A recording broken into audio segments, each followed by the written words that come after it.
नमस्कार, वंदे मातरम। मैं हूं श्यामगिरी। आप देख रहे हैं हमारा चैनल मुद्दा भारत का। मुद्दा भारत का यानी मुद्दा आपका।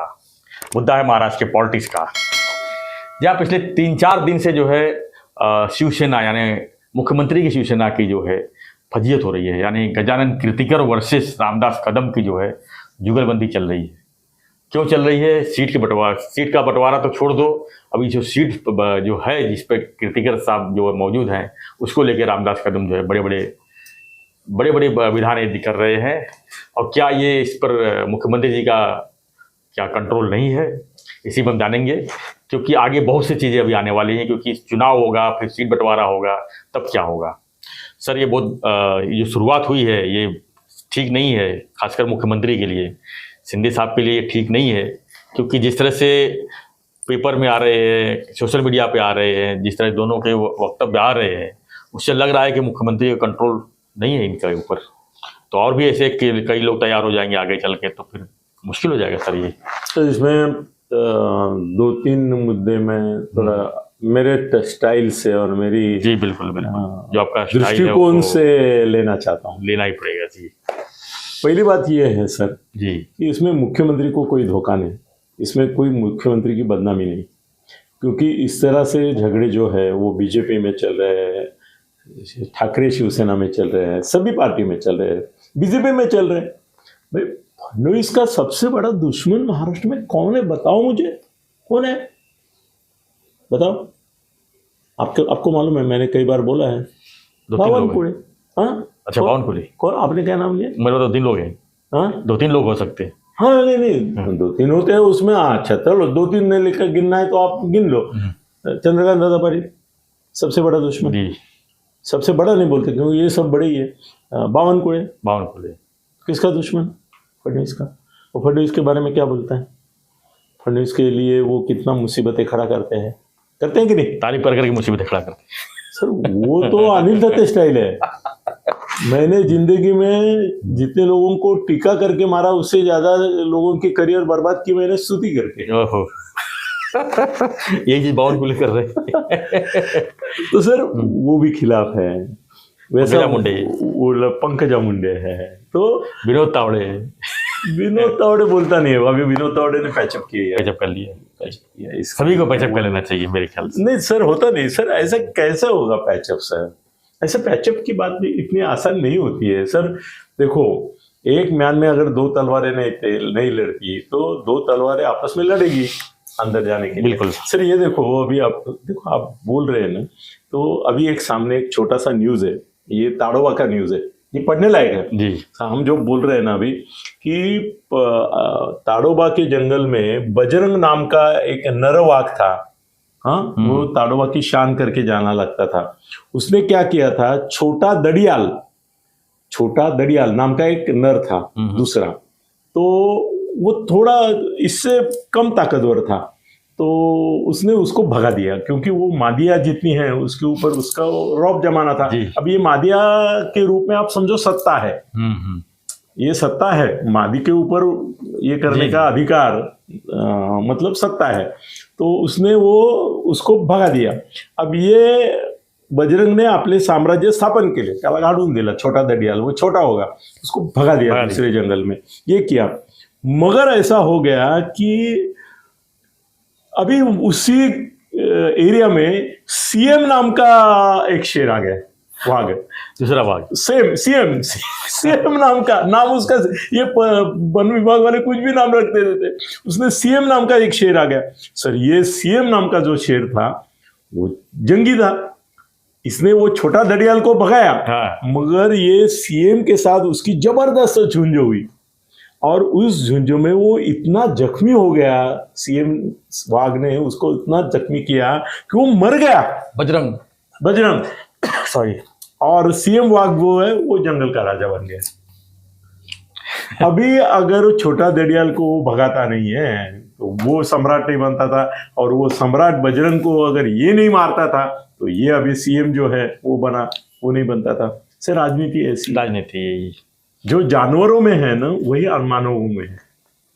कि महाराष्ट्र का अगर मुझे ये रहना है तो ये है। अभी इसमें ऐसा है कि मेरे को यहाँ पे वो क्या बजरंग की बजरंग तुलना का कैसे कर रहे मृत्यु हैं? हो गया लिखा है करके मैं किसी नेता का नाम नहीं ले रहा हूँ जी नहीं तो हमारे सीएम ने किसको जख्मी करके ये किया है उसका नाम ही लेता था मैं, नाम ही मगर लेते अभी थे। वो उम्र छोड़ो है। जी। सर, वो छोड़ो। मगर ये बात है कि इनका ये नहीं हो सकता था।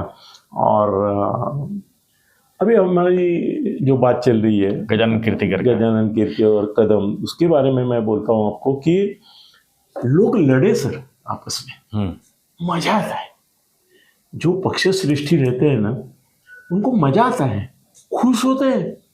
सर महाराष्ट्र में अगर अच्छी तरह से सब चल रहा है तो किसी को बुलाते थे कांग्रेस के नेता पक्ष श्रेष्ठी और बोलते थे तुम क्या कर रहे हो, शांत इतना क्यों है? वो सीएम या पक्षाध्यक्ष जो भी रहेगा वो मनमानी कर रहा है, ऐसा हमारे पास रिपोर्ट आ रही है और तुम विरोध नहीं कर रहे हो उसको। तुमको विरोध करना चाहिए, उसके खिलाफ बोलना चाहिए, हम है ना तुम्हारे पीछे। जी तो वहां से बाँग होते वो महाराष्ट्र में आता था, फिर सीएम के खिलाफ या इसके खिलाफ बोलता था। ये बहुत पुराना किस्सा है, वसंतराव नाईक के जमाने से बंड होते आए हैं और ठंड भी होते आए, ठंडोबा बंडोबा बोलते थे वो बाबा साहब बोलते। तो ये होता है सर, ये आपस में लड़ेंगे नहीं तो पक्ष श्रेष्ठी को हस्तक्षेप का मौका कब है? कांग्रेस में तो कांग्रेस के पक्ष श्रेष्ठी चाहते आपस में लड़ो। देखो प्रदेशाध्यक्ष थे प्रतापराव भोसले, मैं उनका बच्चा था जी सर, 3.5 साल उनके घर में दोपहर का खाना खाया हूं मैं, मतलब कितना क्लोज हुआ सर। वो हमेशा मुझे बोलते थे, अभी वो कोई पार्टी में है ही नहीं ऑलमोस्ट, तो इसके लिए मैं उनको कोट कर सकता हूँ। बोलते हैं ऊपर वाले चाहते हैं हम आपस में लड़े, हमको कई बार ऐसा होता है कि आपस में लड़ने का नाटक करना पड़ता है दिखाने के लिए उनको कि हाँ हम लड़ रहे हैं, एक दूसरे के खिलाफ विधान करना पड़ता है। लेकिन सर इसमें कीर्तिकर जी के मामले में प्रॉब्लम ये है कि चलो अभी यहाँ बाप बेटे का मैटर आ गया। देखो कि एकनाथ शिंदे के 40 लोग हैं जी, 40 लोगों को मंत्री बनना है। 40 को हाँ 40 लोग, तो उसमें से अभी कुछ आए हैं इधर, मगर जो बच्चे हैं उनको भी बनना ही है। अभी कैसे ना कि शिंदे साहब सबको अकेले में लेके बोलते हैं की तू काळजी करू नको, मी आहे काहीतरी करणार, तुला मंत्री तरी करीन, नाही तर तुला कुठेतरी मंत्रिपदाचा दर्जा देऊन एक मंडळ तरी देईन, ऐसा कुछ ना कुछ बोलते हैं। अभी बच्चू कडू जैसा है जो सुनता ही नहीं, उसको एक मंडल निकाल के उसका मंत्री पद का दर्जा देके ये किया। अभी कल सदा सरवणकर को इसका अध्यक्ष कर दिया, सिद्धिविनायक का मंदिर का। हाँ। सिद्धिविनायक मंदिर मतलब तिरुपति के बाद का मंदिर है। बिल्कुल बिल्कुल, तो उसका अध्यक्ष होना छोटी बात नहीं है सर। उसी को वो दिया जाता है कि जो अच्छा चलो, तो इसमें ऐसा है कि अभी कीर्तिकर साहब जो है ना, उनका प्रॉब्लम क्या बोलता हूँ, अभी ये रामदास कदम बोला ना, उनकी दूसरी बीबी है पुणे में, और ये पुणे में पड़े रहते हैं। कौन? कीर्तिकर। वो है बूढ़े, देखो पत्नी है ना, तो बूढ़ा और जवान होने का कोई संबंध नहीं रहता है, रिलेशनशिप ऐसी भी रह सकती है, जरूरी नहीं कि उसमें सेक्स का ही आप संदर्भ लो। हस्बैंड वाइफ कैन बी 80-90 साल के होके भी प्यार करते हैं, प्यार रहता है उनका।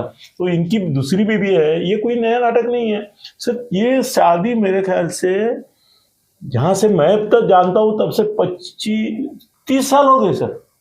अभी 30 साल के बाद रामदास कदम बोलता है कि इनका दूसरा विवाह हुआ है और वो बीबी पुणे में है, वो पुणे में ही रहते हैं, कहाँ मतदार संघ में रहते हैं, और वो अभी थक गए हैं। वो तो बोल रहे थे कि मैं लड़ूंगा नहीं, बेटे को लड़ूंगा, मगर ठाकरे ग्रुप ने आइडिया किया, बेटे को भी भगा के लेके गए। अमोल कीर्तिकर जो है वो असल में ना ये मंत्री थे ना, और बाद में ये, तो उनका सब धंधा पानी ये अमोल संभालता था। कर म्हणजे अमोल का भी मेरे को आश्चर्य लगता है, साला जिंदगी भर इनका धंधा करता रहा, इनको बेचता रहा बाप को। कौन? अमोल कीर्तिकर बेचता रहा। मतलब कोई भी काम होता तो कीर्तिकर साहब बोलते थे उससे मिलो। अभी वो वहां क्यों कैसे गया, शायद उसको लगा होगा ये खासदार होके ठाकरे समझो हुआ गलती से, तो भी उसको क्या मंत्री पद नहीं मिलने वाला, क्या ठाकरे थोड़े जाने वाले उधर। उल्टा है, अगर बाप के पांव छू लेता था, बोलता था आप थक गए हैं, मैं लड़ूंगा आपके साथ, अभी मेरे को खड़े करो, तो वो मूड में थे। ये पागल उधर क्यों गया अभी तक उनके भी समझ में नहीं आता, क्योंकि वो उसको ही देने वाला था। गया नहीं उधर, आया ही नहीं वहां से। हाँ वही मतलब वो उनके साथ रहा ना, मगर डिक्लेयर करना पड़ता है आजकल। क्या है ना, रहने से नहीं होता है, डिक्लेयर करना पड़ता है कि मैं इनके साथ। सर अमोल कीर्तिकर को ही वो चाहते थे, क्योंकि वो सब धंधा पानी उनका वही देखता था। वो धंधा पानी देखते नहीं थे, ऐसा थोड़ा आरोप है। असल में कदम ने वो करना चाहिए था। बना बनाया बाजार मिल जाता था ना सर, हाँ, पूरा बाजार ही मिल जाता था रेडीमेड। तो अमोल भी पागल है, वो वहां जाके कहाँ बैठा, मुझे समझ में नहीं अब मुझे तो लगता है कि अब किसी को टिकट नहीं मिलेगा, वहाँ कोई बीजेपी का कोई XYZ दूसरा कोई आ जाएगा, नहीं तब झगड़ा खत्म। सर कैसे है ना कि ये कीर्तिकर है ना, वो इतने थक चुके हैं ना, इतने थक चुके हैं कि वो जिसका तेल खत्म हुआ है ऐसी बात फटफट फटफट करती है ना, उस अवस्था में है वो, फिजिकली भी कुछ नहीं है। अब ये कदम है ना, ये हॉट हेडेड है। कदम ने जिसके खिलाफ बोला नहीं, ऐसा महाराष्ट्र में कोई शिवसेना वाला नेता नहीं, बाकी कोई तो नहीं, छोड़ो। सीधी बात। नारायण राणे के पीछे तो एकदम हाथ धो के पीछे पड़े थे नारायण हर सभा राणे में। संजय के खिलाफ है, उद्धव के खिलाफ है, जरूरत आई तो एकनाथ के खिलाफ भी ये बोलेंगे, बिल्कुल बोलेंगे क्योंकि उनको ये क्या है ना कि अभी उनकी भी एक कोई वीकनेस है, वो वीकनेस के आहारी जब जाते हैं तो वो क्या बोलते हैं उनको ही पता नहीं चलता है, ऐसा होता है। तो उन्होंने इतना जोर जोर से बोला, और बाकी क्या है ना, इतना कीर्तिकर के खिलाफ आप बोले ना तो शेपूट निकालने का, तो लड़ते रहने का। एकनाथ जी ने बोला यार इसको इधर बिठाया, इसको इधर बिठाया, दोनों को समझा दिया, इसको बोला कि तेरे बेटे की करियर है। दोनों अपने बेटे करियर लेके ही मर रहे हैं। नहीं ये नहीं मर रहा है कीर्तिकर नहीं, क्योंकि वो तो खिलाफ हो गया। कीर्तिकर को अभी खुद को क्या है ना, शासकीय इत्माम में सब होना चाहिए, ऐसी उनकी ख्वाहिश है करके वो अभी लड़ेंगे। क्या नहीं तो दूसरा तो कोई उनका है ही नहीं। तो सर ये इसके बेटे के लिए लड़ रहा है रामदास कदम जी। और सर कैसे मुख्यमंत्री होता है। मैंने 6 मुख्यमंत्रियों के साथ काम किया है सर। उनका एक शब्द है ना, एक नजर भी है ना, सामने वालों को थर्रा देती है। बिल्कुल। और एकनाथ शिंदे क्या है ना, जब तक उनके आंखों में प्यार है, उसमें अगर एक बार भी नाराजी आ गई ना, तो वो उद्धव ठाकरे को नहीं रखा उन्होंने कहीं का, तो तुमको क्या रखेंगे। सही बात है। उद्धव ठाकरे को नहीं रखा, उसको निकाल दिया, उसका बाजार बंद, मार्केट बंद कर दिया उसका। तो ये क्या है कदम। उन्होंने दोनों को बिठा के कदम को बोला जी कि देखो ये जो चल रहा है उससे सरकार बदनाम होती है, मैं भी बदनाम होता हूँ, तो इनके खिलाफ तुम मत बोलो। इनको टिकट देना है नहीं देना है, कब देना है, क्या पार्टी डिसाइड करेगी, पार्टी डिसाइड करेगी, तुम क्यों टकमक कर रहे हो। और दूसरी बात सर ये बताइए कि अगर अमोल कीर्तिकर को उद्धव की पार्टी से अगर टिकट मिलती है वहां पे, तो क्या गजानन कीर्तिकर को टिकट मिलेगा यहाँ से, शिवसेना से? दोनों बाप बेटे आपस में लड़ेंगे सर। क्या है ना कि दोनों संदेह की नजर में आ जाएंगे ना सर। सुनो, गजानन कीर्तिकर क्या है ना, एक सीनियर शिवसेना नेता है जी, और इनके पास ऐसे सीनियर शिवसेना नेता आए नहीं है कोई। मुंबई से किसके पास? शिंदे साहब के पास। तो उसे तो बीजेपी दे देंगे, कहीं और से ले ले, मैं अपना सीट इधर थाना से या कहीं और से ले ले भाई, मैं वो छोड़ता हूँ। किसको? शिंदे साहब बोले थाना का तो उनका है, और भी कहीं सीट ले लेंगे ना सर, एक्सचेंज कर सकते हैं ना। नहीं है नेता, कीर्तिकर को नाराज करना उनको परवड़ेगा सर। हमारे यहाँ तो तुरुंग से तो लड़ते और जीते, वो बड़ी बात है जी। वो जो अपने ये रहते महाबली बाहुबली, वो तो तुरंत से चुनते। मगर सर हॉस्पिटल से भी बहुत लोग जीते हैं चुनाव, और चुनाव के बाद तुरंत पोटनियों भी आई है, ऐसा भी हुआ है। तो ऐसा कुछ नहीं। देखो उनको क्या है ना, एक सीनियर नेता उनकी भी जरूरत है कि जो एकदम बाला साहब के जमाने का कौन है साहब बताओ इनके पास? कीर्तिकर, दूसरा नहीं ना कोई। तो उनको वो दिखाने के लिए कि बाला साहब की जनरेशन जो है उसका भी कोई हमारा प्रतिनिधि है, तो उनको सर कैसे है ना, ये चुनाव जीतना हारना जो है वो मोदी के ऊपर डिपेंड है। कीर्तिकर को कोई वोट देगा? कीर्तिकर घूम सकेंगे? हाँ, गजानन कीर्तिकर घूम सकेंगे? बिल्कुल नहीं। वो तो व्हील चेयर पे घुमाना पड़ेगा उनको। कितनी हालत खराब है उनकी। तो व्हील चेयर पे घुमा हुआ इसको कौन वोट देगा? मगर अमोल को भी नहीं देंगे, इसको ही देंगे, क्योंकि मोदी का कैंडिडेट कौन है? गजानन कीर्तिकर है। वो मोदी को जिताने, मोदी को सत्ता में लाना है कि नहीं? सर हमने राजन विचारे को टिकट दिया, वोट दिया। मैं जिंदगी में नहीं देता उसको। मैं राजन विचारे को टिकट दिया लास्ट टाइम। क्यों?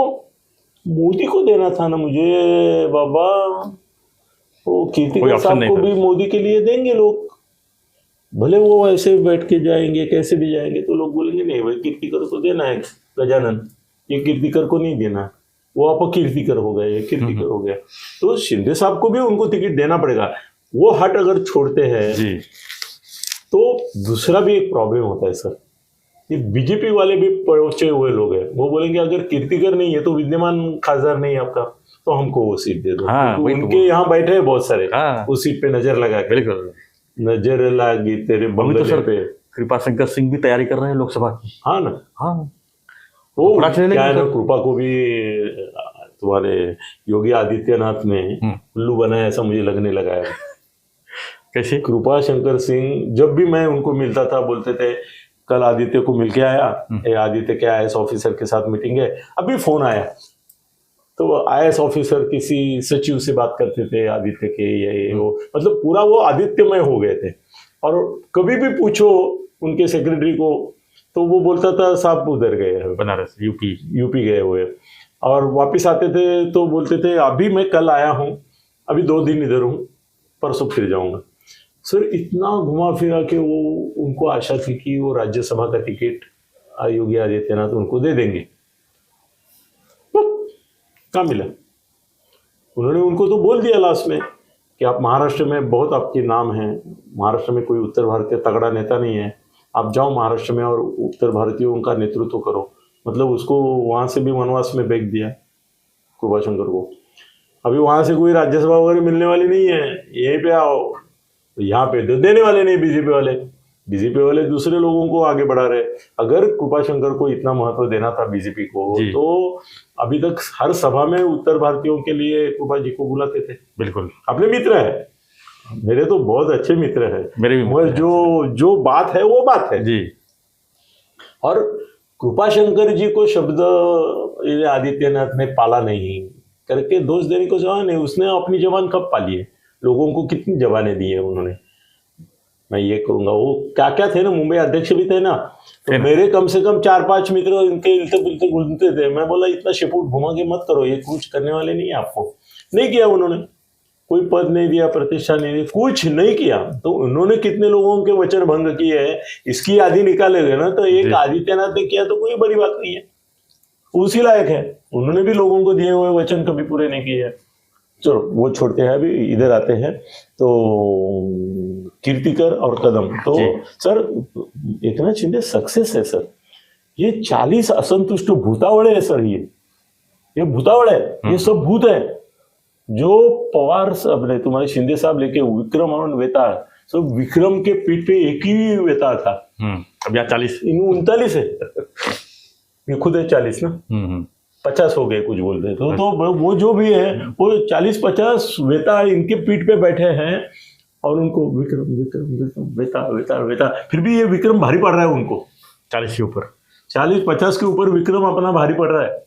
एकनाथ शिंदे साहब देखो, उन्होंने एक बार बात हुई थी मेरी, मैं बोला ये मचमच बहुत करते हैं आपके लोग, कुछ भी बोलते हैं, और उसकी वजह से ये सब बिगड़ जाता है। वो बोले थोड़े दिन करेंगे, मैं अभी कुछ ये कर रहा हूँ इंतजाम, उसके बाद आपको दिखेगा कोई नहीं बोलता है, सब बंद हो गए ना। हाँ, अभी काम मच चालू है, अभी शिवसेना में मच है, वो उद्धव के स्पॉन्सर्ड मच है संजय का, अंधारे का वगैरह वगैरह, इनके पास भी बोलने वाले हैं, मगर कहाँ करते हैं कुछ, अभी गप है ना सब। क्यों मतलब सर शिंदे साहब की चलती है। और शिंदे साहब कैसे है कि साम दाम दंड भेद, तेरे को क्या चाहिए बोल, किस मार्ग का अवलंबन मैं करूंगा तो तू शांत रहेगा, सब ले डायरेक्ट क्लियर। तो शिंदे साहब है सर। मैं बोलता हूं कि शिंदे साहब, फडणवीस का जो फॉर्मूला है उसमें शरद पवार का वो एक गाना है देवानंद का, जिसमें फिर मिलाए जाए छोटी, ऐसे क्या है ना गाना, तो ऐसा वो उसमें फडणवीस में थोड़ा पवार साहब डालते हैं, थोड़ा ये डालते हैं, थोड़ा वो डालते हैं, थोड़ा मोदी शाह का भी एसेंस डालते हैं, और वो फॉर्मूला पी के बलदंड होके राज करते हैं सर। उनके खिलाफ जाके देखो मतलब जो गए हैं वो क्या भुगत रहे, देखो आमदार भी हो सर। क्या है ना, हर एक के पीछे कोई शिपुट है। वो शिपुट मरोड़ने की कैसी वो शिंदे साहब जानते हैं। सबका भी पॉइंट उनके पास है। हाँ, देखो आपको चाहिए तो आपकी दाढ़ी कुरवाएंगे और आप मन नहीं मानेंगे तो शिपुट पे लगाएंगे। आपको क्या चाहिए, दाढ़ी कुरवाना चाहिए तो वो भी करने को तैयार है। तेरे बारे में प्यार से बोलेंगे, तेरे मंत्रालय में इसे आएंगे, तुमको निधि देंगे, तुमको ये करेंगे। सर आमदार निधि क्या होता है? अरे कॉन्ट्रैक्टर को 100 रुपया दिया तो उसमें 40 रुपए तो आमदार को मिलता है। बिल्कुल, सभी को नहीं, बहुत तो ये आमदार निधि का वगैरह चक्कर है सर। मैं बोला ना शिंदे साहब यशस्वी है, या तो दाढ़ी कुरवाएंगे या तो शिपुट पे गाड़ेंगे। ये बहुत अच्छा सेंटेंस है, मराठी में है मगर वो अच्छा है। तो सर अभी कदम का मामला जो है ना वो आज ठंडा पड़ा। आज आया ही है, अभी किसी पेपर में देखा मैंने कि कदम एका रात्रि थंड झाले। हाँ, वो बोले कि कीर्तिकर ही लड़ेंगे। अरे कल तक तो कीर्तिकर की इतनी बदनामी किया, उसकी दूसरी वाइफ भी निकाली। अभी शिपुट पकड़े गए ना शिंदे साहब ने किया होगा ना, कुछ तो किया होगा कि भाई तेरे बेटे का भविष्य दाव पे लग सकता है। तेरा भविष्य लायकी का है क्या? तेरा बेटा खासदार होने के डायरेक्ट नहीं ना, वो आमदार होना चाहता है ना, तो उसके लिए करता है। एक आमदार है उनका, फिर से बनना पड़ेगा ना, या तो राज्य मंत्री बनना पड़ेगा। दो है ना, एक को आमदार बना दिए उन्होंने, तो अब दूसरा भी चाहिए। नहीं तो वो तो अपने नसीब को कौरव जैसे 100 बेटे नहीं, साले ने तो 100 बेटों के लिए मांगते थे। ये नसीब है बाबा, गलत है। आमदारों को 100 बेटे वगैरह नहीं होते ना, तो 100 के लिए लड़ पड़ते थे। सर 2 बेटे हैं, दोनों को आमदार करना है, खासदार करना कहाँ का ये सर क्या है ना, आदर्श अपना क्या है, राणे साहब है। राणे साहब का एक बेटा आमदार था, एक खासदार था। तो सब बोलते हैं कि हमारे घर में भी ऐसा होना चाहिए। ऐसा हुआ भी है ना, पवार साहब के घराने में भी हुआ है ना, एक खासदार है, एक आमदार है, एक उप मुख्यमंत्री है, सब एक ही घर में है। तो वो बोलते हैं उनको चलता है तो हमारा क्यों नहीं चलता? परिवारवाद बहुत छोड़ो। मगर आज अच्छा है, अभी मेरे पास ना ये 20-25 पेपर आते हैं, कहाँ पे है वो पता नहीं चलता है, मगर उन्होंने बोला है कि भाई कीर्तिकर खासदार उमेदवार राहणार। मतलब सर ये क्या है ना, ये बड़बड़ करके ना अपनी इज्जत गंवाते हैं। अगर कल इन्होंने नहीं बोला होता कि उनकी 2 शादी है, भाई आपको मालूम है इसे मार्मिक पे बाला साहब ठाकरे के मैं मंत्र्यांच्या मैत्रिणी करके सदर लिखता था, और उनकी जो लफड़े रहते थे उसका पूरा जोड़ा नाम से देता था। ये तो बोलता है मैं तो नाम पता देता था कि ये लड़की है, इससे अफेयर है, और कम से कम मेरे ख्याल से 30-35 हफ्ते चली वो मेरी मालिका। सब मंत्री और वो रोती हुए बाला साहब के पास आती थी। सबको नंगा कर दिया आपने। तो मेरा धंधा ही है, मैं सब धोबी हूँ ना, कपड़े निकाल के ये करता रहता हूँ, वस्त्रहरण करता रहता हूँ इनका। तो सर इसमें कोई बड़ी बात नहीं। अभी भी कितने मंत्री है जिनकी 2-2? सर मैं तो बोलता हूँ 50% पुलिस इंस्पेक्टर, एसीपी, डीसीपी की दूसरी वाइफ होती है। हाँ, म्यूनसिपल की, ठीक है, पैसा आ गया तो एक वाइफ तैयार। अरे ये फार्मूला हो गया। वो फॉर्म एक गांव में रहती है, एक शहर में रहती है, ऐसा वो मतलब 2 घर सबके हैं। अभी बहुत सारे, मतलब सबके नहीं बोलने का, सबके नहीं बोलने का, आधे लोगों का बोलने का, आधे लोगों का, बाकी आधे बोलते वो उसमें मैं आता हूँ। मगर सर मेरे परिचय में इतने अधिकारी हैं जिनकी 2-2 बीबियां हैं। रखेल तो कितने हैं वो तो छोड़ो, वो तो सर अधिकृत विवाह किए हुए कितने हैं। अभी उनकी लिस्ट पब्लिश हो गई तो कीर्तिकर तो भावड़ा लगेगा कि एक ही है, किन 2-2 3-3 है, क्या बोलेंगे अभी। अरे ये 25 साल 30 साल से वो औरत उनसे पतिव्रता करके एक निष्ठ है, ये भी उससे एक निष्ठ है, तो उनको ये बोलना गलत नहीं। और सर आपको मालूम नहीं है कि ये हम लोग पत्रकार भी हरामी रहते हैं साले, राजनीति को लाते हैं, उनके बारे में होते हैं। कितने पत्रकारों की रखे लिया है।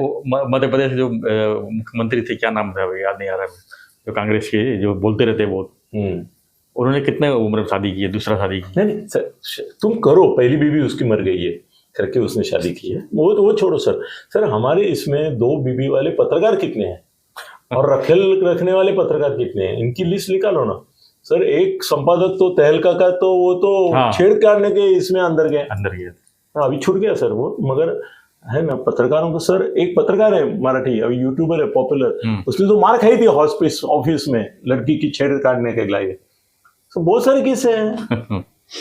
सर तुम ये मामले में पढ़ो ही मत।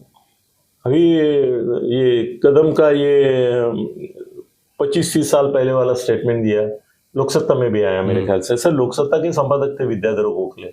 उनकी तो 2 पत्नियां थी बाकायदा, दोनों बाजू बाजू के फ्लैट में रहती थी, दोनों बहनें थी। और उसका भी किस्सा ऐसा है, वो किस्सा मैं ही सुना सकता हूँ कि उसकी छोटी बहन उनकी बीबी की आई थी बंबई में लड़का देखने के लिए, तो उसको कोई पसंद नहीं कर रहा था, तो 5-6 जगह वो गए विद्याधर गोखले उसको लेके दिखाने के लिए, और हर बार वो रिजेक्ट हो गई।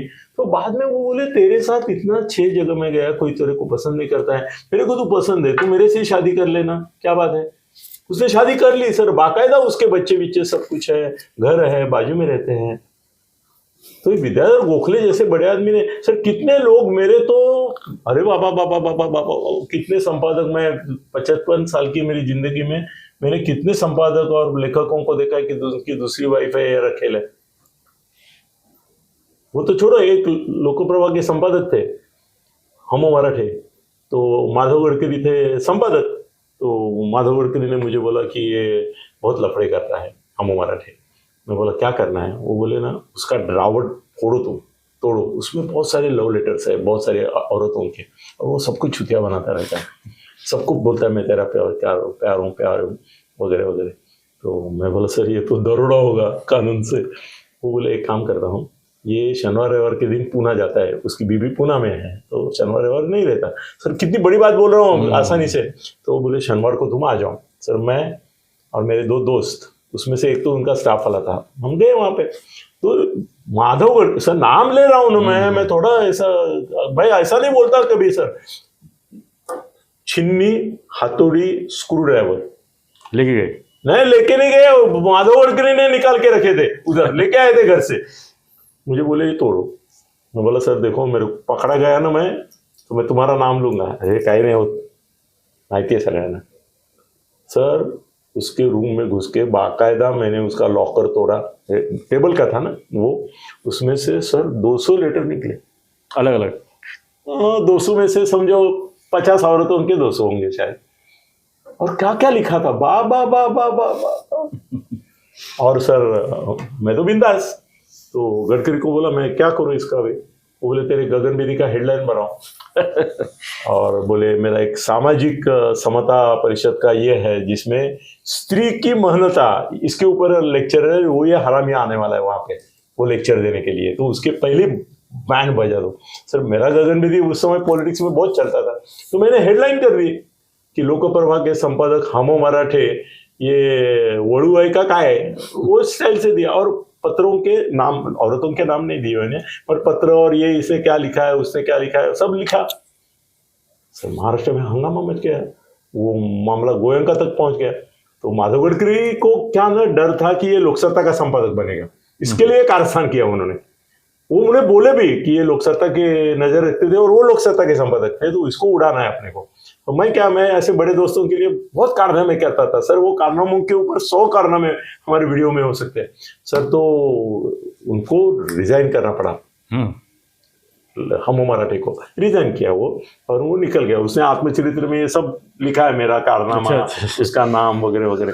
तो सर सबके नहीं, सॉरी, बहुत सारे लोगों के 2 बीबी ये वाले, 30 साल से वो औरत उनके साथ रह रही है सर। इससे बड़ी बात बताता हूँ, एक मंत्री है अभी, तो कितने 22 साल पहले उनका प्यार हो गया किसी से, और वो लड़की प्रेग्नेंट हो गई, और ऐसा हो गया कि वो लड़की का अबॉर्शन नहीं हो सकता था, जबकि ये उस समय मंत्री थे कि नहीं याद नहीं है मुझे, होंगे शायद, होंगे, तो सीनियर है।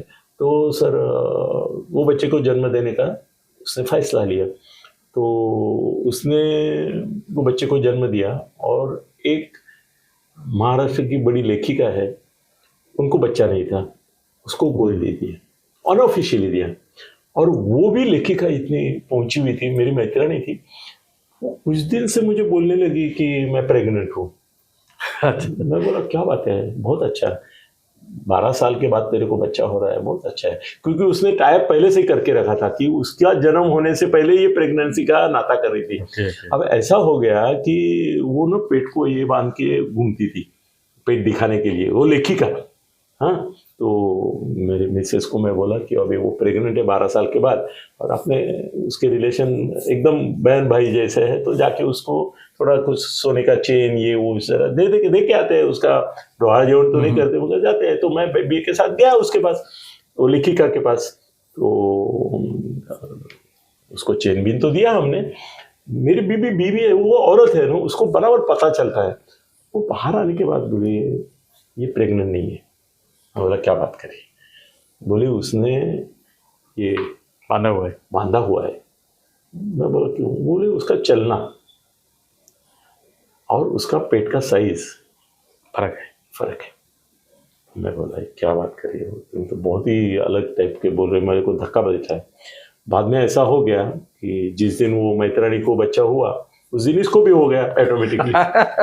और बाद में मुझे 1 महीने के बाद 2 महीने के बाद उसने बुलाया कि अभी इसका कुछ नामकरण का ये करते हैं ना, 1 महीने के बाद होगा। तो मैं गया उधर, तो बच्चे का चेहरा पता नहीं चलता है। तो मेरे मन में खटास थी। और वो क्या है, वो अभी तू मेरी बहन मानती है ना, तो मेरे से झूठ मत बोल, झूठ से तुम ये करेगी, मेरे को नहीं चलेगा। तो उस दिन मैं, वो सब होने के बाद मैं उसको बाजू में लिया। मैंने बोला देख, तू मेरे को बड़ा भाई समझती है, बाप भी बोलती है कभी कभी, तो ये बच्चा है ना, ये तुम्हारा नहीं है। तो बोली हाँ। तो मैं बोला ये किसका है? वो बोली ये बहुत बड़े आदमी का बच्चा है। उसका प्यार था, मगर वो औरत को अबॉर्शन करने के लिए मना कर दिया गया। तो मेरी माँ और उसकी माँ दोस्त है करके उन्होंने बताया कि ये बच्चे को अभी हमको जन्म देने के बाद ऐसा अनाथ आश्रम में नहीं डालना है, अच्छे घर में देना है। तो तुम्हारी बेटी को कुछ नहीं आपत्ति, तो हम उसको दे देते हैं। तो उसको बोलो कि तुम भी जरा थोड़ी सी प्रेग्नेंट होकर के दिखाओ, ताकि हमको कोई कागज पर करना है तो प्रॉब्लम हो जाएगा ना। तो ये भी प्रेग्नेंट, झूठी मूठी की, वो सच्ची प्रेग्नेंट। लेकिन सर हॉस्पिटल में तो मालूम पड़ जाता है ना सर कि घर में पैदा हो गए बच्चे। वो डिटेल मुझे क्या होगा ना सर, करते हैं ना। मैं भी घर में बच्चा, आप कहाँ पैदा हुए? हॉस्पिटल में। हाँ। हॉस्पिटल में हम घर में पैदा हुए सब बच्चे। हम हमारे आजी आजोबा के पास, वही मेरा सवाल। मलकापुर में आजी आजोबा मेरे रहते थे, वो विदर्भ में मलकापुर है, बुल्ढाना डिस्ट्रिक्ट में। तो हम सब बच्चे जो है 3 भाई, वो उनके घर में पैदा हुए। अच्छा, पुरानी बात है ये। हाँ, अभी 70-75 साल पहले सर ऐसा हॉस्पिटल वगैरह गांव में एक हॉस्पिटल होता था। कोई भी, और मेरे पहचान में भी मेरे उम्र के जो लोग हैं वो अपने घर में ही आजी आजोबा खड़े। चलो सर इधर नहीं, इधर आओ, इधर आओ सर। वो बाद में ऐसा है कि वो बच्चा अभी 22 साल का बन गया, 22 साल का। सर आप उसको अगर देखेंगे, मैं उसका फोटो आपको दिखाऊंगा, मैं मोबाइल में मेरे साथ उसने सेल्फी निकाला है। तो देखेंगे तो बोलेंगे क्या या ये 22-25 साल की उम्र के वो ये मंत्री हैं? उन्हें वो बिल्कुल हुबेहूब उनके जैसा दिखता है, और नाठा भी वो इतना ही है। तो अब इसका मतलब सर ये कदम को बोलना नहीं चाहिए था। क्या है ना कि हर एक जिंदगी का अपना अपना कोई ये रहता है, उसके लिए भी कुछ होता है। तो अभी 25-30 साल के बाद वो बेचारी, और वो ये कीर्तिकर की जो पूना वाली वाइफ है ना, वो घरेलू गृहिणी है, गृहलक्ष्मी है मैं बोलूंगा। ये पहली भी गृहलक्ष्मी है, वो भी है। तो 2 बीबियां होना सर, राजाओं के तो शत तो क्या लगता है ये सब निकालने के बाद क्या उनका टिकट कट जाएगा? नहीं, टिकट कट जाएगा उनका। कीर्तिकर चाहते हैं, मतलब क्या था आखिर में? सर कीर्तिकर चाहते हैं तो मिलेगा उनको टिकट। शिंदे साहब नहीं काटेंगे उनका टिकट, क्योंकि वही एक सीनियर रहा है। सर क्या है, ज्यादा से ज्यादा पोर्ट निवडणूक लेनी पड़ेगी। बिल्कुल। ऐसा नहीं बोलना चाहिए। आप बोलो मत, आप बोले, मैं नहीं बोला, मैं नहीं बोला, आप बोले। अच्छा चलो ठीक है। तो ये कदम का मामला सर ठंडा हो गया, क्योंकि दाढ़ी कुरवा के देखा, उनका दाढ़ी भी है, वो नहीं हुआ तो शेपुट पिरगाड़ के शिंदे ने उनको बराबर ठीक से बिठा दिया है। अब ये कीर्तिकर मामला खत्म हो गया, और ठीक है, चलो धन्यवाद सर। सवाल यही बहुत सारे हमने कितने किस्से निकाले, वो आप ही निकाल सकते हो। सर मैंने कितने, अभी आज भी मेरे सामने कितने दूसरी बीवियां कितने लोगों की आ रही है सर। कितने लोगों ने तो अभी भी एक मंत्री है, उन्होंने तो अपने बच्चों को नाम दिया है अपना। अभी इतनी वीडियो बनाऊंगा जितने ऐसे महाराष्ट्र में मौजूदा मंत्री और विधायक और संसद है, उनके कितने कितने कारनामे हैं, उसके ऊपर एक सर नहीं सर, मैं अफेयर पे नहीं बोलूंगा। मैं ऑफिशियली जो यस यस, है ये भी तो ऑफिशियली बोला आपने ना। हाँ ऑफिशियली सर, वो दूसरा जो एक मंत्री है अपने महाराष्ट्र में, उसके बच्चों को तो नाम दिया हुआ है। बिल्कुल दिया है कि नहीं? बिल्कुल। बाप का नाम किसका है? मंत्री का है। क्या यार कदम जी, क्या है वो? आप अपनी प्रतिक्रिया जो है कमेंट बॉक्स पे जरूर लिखिए और बने रहिए हमारे साथ, देखते रहिए हमारा चैनल मुद्दा भारत का। धन्यवाद। जय हिंद, जय जय भारत। महाराष्ट्र।